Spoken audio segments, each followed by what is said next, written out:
In this English lesson, I wanted to help you learn the English phrase, quit while you're ahead. When we say to someone, you should quit while you're ahead, we're basically saying things are going good for you right now, but they might start to go badly. So you should quit while the thing that you're doing is going good.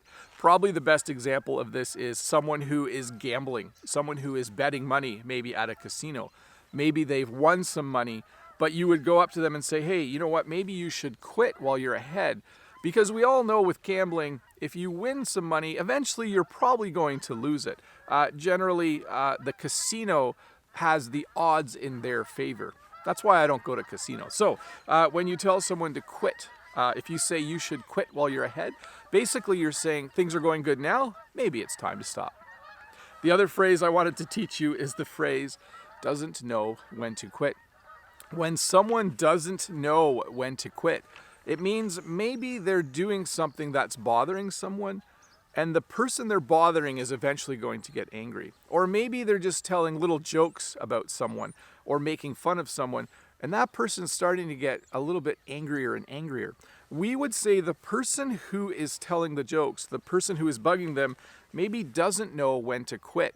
And the risk here is that the person they are bugging might get angry, might get really angry. I see this sometimes with students. I see it sometimes with my own children, where one person is bothering another person or bugging another person, and then they don't know when to quit. If someone doesn't know when to quit, they push it too far, and then eventually the other person gets really, really angry. That's not very nice.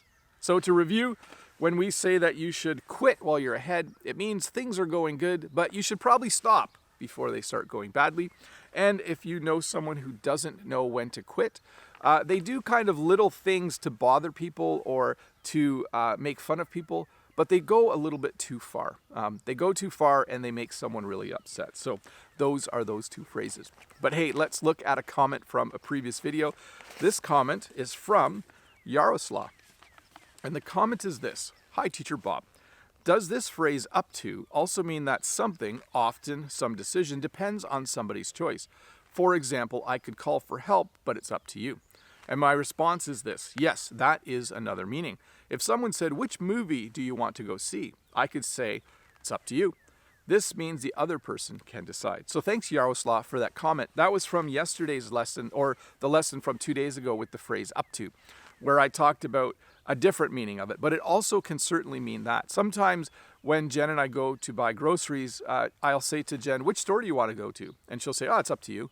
And that means it doesn't matter to her, and I can simply decide to go to whichever store I want to go to. So sometimes it's up to me, sometimes it's up to Jen. We often make decisions like that. We often let the other person decide because it can be polite. When you always want to get your own way in a relationship, it's not always the best thing. Now I'm giving marriage advice, or just relationship advice. It's really nice when you have a relationship with someone to kind of let the other person decide every once in a while when you're going to do things. When we go to a restaurant, when life is normal and not COVID, sometimes Jen will say, hey, let's go out to eat. And I'll say, where do you want to go? And she'll say, hey, it's up to you.